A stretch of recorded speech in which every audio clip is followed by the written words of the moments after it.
Harrah's Hoosier Park has a huge weekend of racing coming up with the Breeders' Crown Series. 4 races on Friday, 8 races on Saturday. We're going to put all our focus on Friday, where there's a $40,000 guaranteed pick four combining all 4 Breeders' Crown races. It starts in race number 10, Matt, and we're going to take a look at that Breeders' Crown 2-year-old filly trot. Quite a solid field here, actually, where you can make a case for many of them, which is always fun to see. You see the main contenders are kind of towards the inside. But, I mean, there's no standouts here. There's certainly no odds-on favorite in this race. And it makes for quite an intriguing event here. And, kind of a tough play, especially if you want to narrow down, leading off in this pick four. But it looks like a spreadable race with other favorites later in the card. So that's what I did. But I had a hard time coming up with a top choice in here. I don't know where you went. Yeah, I would agree with you, Matt. I mean, this is probably the race I spent the most time on, and we're going to take a look at one of the elimination winners from last week, Warrawee Michelle here, and she's going to be impressive coming out of the pocket, obviously. But I'm more concerned with the horse that finished second here, Chap Armbro, who's the 3 horse on the lead. Dexter Dunn ends up pulling the plugs, and even after she gets past, she kind of stays on really well. And this is a really lightly raced horse, only 4 starts on the year, and I kind of, leaned in her direction because I'm going to get a monster price on a horse that could still be improving and has shown me some dimensions of racing well on the lead and from off the pace, Matt. Yeah, I agree with you. That's it was a combination of Chap Armbro staying on well, and the winner Warby Michelle kind of wrapped up going to the wire. But I see what you're saying there. And trainer Tron Smedgehammer he's been around a long time, especially in the trotting game. So he knows what he's doing, and he's had top horses for years and years. So it would not shock me. It's funny that's how deep this field is. That I went 4 deep, and he's not one of my selections. Although I do like the Okie Sponstead, the favorite of the 3 Okie Sponstead trainees, but they're all solid. He's looking at a pretty solid Breeders' Crown coming up this weekend. The Sponstead barn, both on Friday and Saturday, is quite impressive on paper. Could be a very big weekend for him. But anyway, I did go 4 deep. I used the logicals, and I also used the 1, 2, and 4. And the 7 Sierra Girl is my kind of sneaky horse, also for the Sponstead barn, with money man Scott Zeron, who is heading towards perhaps a Driver of the Year award. This is another Sponstead trainee. He missed a neck. She missed a neck in her elimination, and well-mannered, and could trip out at a price. And it all comes down to basically tripping this race. Yeah, I went 3 deep in here. I also used Soiree Hanover, the 1 horse, who I think has been pretty darn good in most of her starts. She's not usually on the lead, but she has shown a little bit of speed, so enough to keep her close. I'm fading the 2 by a round. I'm leery of any horse that has to, get the right trip. And it seems like while she's won 6 of 8 starts, they're all from off the pace and from far back. If things don't go her way, she doesn't win. And I'm leery of that at a short price. I'm using Drawn Impression on my ticket, who, was an impressive elimination winner, granted in a slow time, but I really think this is a type of horse that could be anything, and, had missed a lot of time before that start. Who knows how much she's going to improve. So I went 3 deep in here, and we're going to move on to race number 11, which is the 2-year-old Colt and Gelding Pace. They're going for $700,000, and the 1 to beat is the 2 Captain Albano, and we're going to take a look at his elimination effort right here, Matt. And even you have to say this was really impressive mile he put in here on the lead, and then basically just demolished the competition. I mean, obviously, it's hard to put too much stock into elimination performances. When you see a lot of less aggressive efforts, and listen, I'm not taking anything away from him. That was uber impressive. But it was also, a well-rated middle half after he made the lead, a well-rated 3rd quarter. So, the sprint home was almost to be expected. are the same taxes going to be in play here? It's because he's going to be a heavy favorite. Does that mean Tom McCarthy is kind of obligated to move earlier and definitely secure command and be the one to catch, or can he sit off somebody else and look for a trip?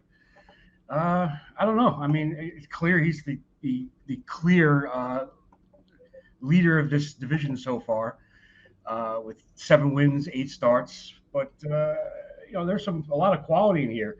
The one newsroom, he was very well thought of earlier in the season when he started his career, and one kind of tiring effort where he just weakened a little bit in the elimination, and he's kind of like an afterthought. I don't think so. You have Tony Alagna with a couple horses here that I kind of like. The 3 better is nice, and the 7, Captain Luke. I don't know what it is with Captain Luke. I know he's a maiden, but he's got 4 seconds and 9 starts. He's right there every week. He's got the Yannick Gingras driving, and in a race where there could be some action up front, hopefully some action up front, could he be one that closes, or is there somebody else that could come, and really upset the apple carts, or is Captain Albano a key? I think it's I think Captain Albano is a key here. I think it's a talented group, but I think Captain Albano is slightly better than the others. You got to like a horse that can race on the lead and just keep going. I don't think we've seen the best from Captain Albano yet. If I was going to try to beat him, it would be with the 9 Legendary Hanover. I liked the effort last week coming from off the pace. Everything I've seen from this horse, there really are no bad efforts. 8 for 8, right, first or second. So there are no bad efforts here. The trip isn't ideal, but I think he has enough speed to maybe get into play, and it's going to come down to what kind of trip. But I think if Captain Albano gets any reasonable trip, I just don't see a way that he's going to lose to this group. Though I do respect that Newsroom, has put in some big miles. I just don't know that this horse doesn't look like a horse that's tailing off slightly over the last few starts. Yeah, that's kind of what I said. So he won in Lexington. He only won by a neck, and then he was sandwiched by a couple of defeats. You have to figure Dave Miller is going to have him very close to the front because he's been honored near the lead in practically every start. Let's say he is on the front. Maybe he rates a soft enough pace, or maybe he can sit a trip after yielding to a Captain Albano and have something left late. It's funny you mentioned when you talk about Legendary Hanover how he's done nothing wrong, and he has no bad races. You can say that for pretty much every horse in this race, every horse in most of these Breeders' Crown races. Unfortunately, there's no bad races, but there are bad posts. And, it could be too much to overcome, maybe. But it's funny. They're all quality horses here. It's just, who's peaking at the right time and, who's going to trip out. But I'm not going to key out Captain Albano. I'm actually going to spread a little bit because we got some more logical standouts coming up. Well, we're going to move on to the next race, which is race number 12. It's the Breeders' Crown 2-year-old filly pace, and the standout here is the 2 Geocentric. We're going to take a look at her win last week, and driver Tim Tetrick opened up quite a few lengths on the field, and to me, it looked like he shook her up a little bit, but then he kind of had her shut down really late in the mile, and My Girl EJ's coming, but I don't know that if they keep going around that she's getting there. Well, you notice obviously a trend in a lot of these elimination races are rated paces and sprints. So in the final, you have to imagine you're not going to see a soft third quarter and just a sprint in a lot of these races. So yeah, it's don't put too much stock into these. Only looking at last week's elimination races. Obviously it's by default. I guess that's what we do when we're looking at past performances but try to look at the bigger picture here or whatever. And the bigger picture is she is 9 for 9. I'm not worried that teacher got to shake her up a little bit. I mean, not every horse out there is just going to be completely under wraps or on his own or on her own. So, maybe she needed some shaking up to remember to keep her mind on business, and maybe that carries over this week. But the more I looked at this race, the more I didn't feel anyone was maybe fast enough at this point to get by Geocentric. So I did key her at what will be, somewhere around that morning line, or probably lower, but definitely odds on and deservingly odds on. While I'm also keying geocentric, I don't feel as strongly about her as I do about Captain Albano in that race. And if someone told me they wanted to use a horse like Past Line or a horse like My Girl EJ or even Blue Pacific, who's put in some really nice races, just has a tough post here. I think those are all serious contenders to win the race, Matt. Oh yeah, I mean, I I agree, and I know there's. I'm looking for something haywire in the first two legs of our ticket here. Uh, to get someone from off the pace maybe that can upset. And listen, it's possible in every race you're going to have a focused a horse that's under the most focus, or all eyes are on him or her, and in some of these races somebody's going to come out of the clouds and storm by. But I just have a feeling that geocentric is going to be able to control an easy enough tempo, enough to her liking, and I think she's going to get the job done. I'm pretty confident this one is a key. I know you're not, but I am. We're going to move on to race number 13. It's the Breeders' Crown 2-year-old Colton Gelding Trot for $700,000. And on paper, this is certainly a two-horse race. One of the two horses raced in the elimination. The other one took the bye. TCI took a bye. So we haven't seen him since he defeated Carl back on October the 6th at the Red Mile. Carl actually raced, and I thought he raced really well. We're going to take a look at that replay here. And Carl's gait hasn't been the greatest, I thought, at times in the stretch, but I thought this was probably the best he's looked. Yeah, it's funny. I mean, you look at these trotters, and no matter how good, no matter how experienced, no matter how fluid they are, they don't, it always makes me nervous when I see their heads like bouncing around and stuff. But with no disrespect to the rest of the field, all eyes are on the matchup between Carl and TCI. And really, I think it makes for a spectacular, much anticipated matchup here.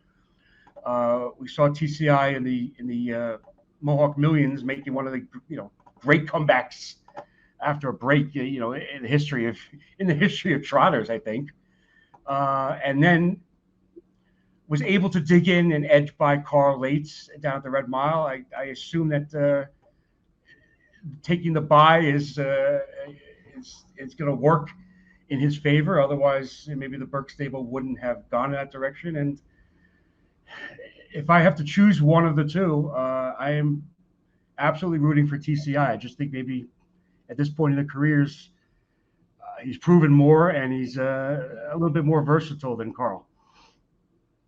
Yeah, I lean slightly towards TCI. I really can't split this pair. I mean, I think they're really talented. They're really fast, and they're really much faster than the rest. I honestly, while I'm picking TCI, I'm not sure I feel strongly that he's going to beat Carl, or that Carl can't beat TCI, or can't go either way. I mean, maybe I would. Maybe what I'll do is I'll just play a trifecta, 1-5 with 1-5, and pick a horse third. And when the horse I was I just would going to pick ask you. probably Greenspan. Okay, I was just going to ask you: is there any? Let's say you want to play trifecta, you want to chalk it up on the front end, go 5 with 1, or 1 with 5, or a combination of both, and look for tries in superfectas. You mentioned Greenspan as a price. I looked at 9 Situationship, another Oki Sponstead trainee that, again, you look at his lines and he's done nothing wrong. He just hasn't really won. 1 for 8, tough outside post, but again, the back, assuming Carl and TCI bring their games, the back end, the horses, it's just whoever. I think they're evenly matched enough that whoever gets the easiest trip behind them, is going to complete the try of the superfecta.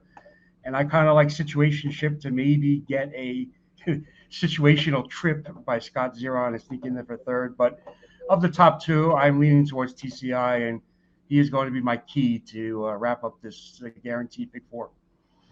Why don't we take a look at my pick 4 ticket? It's a cheapie. $3. $3. We go 3 deep, a couple of singles and 2 deep on the end. It's it's not going to pay a ton of money, regardless of which of these horses wins, because we have favorites in the 11th, 12th, and 13th races, and but Mhm. maybe we can get the 6 home in the 10th race, and and it pays a little something.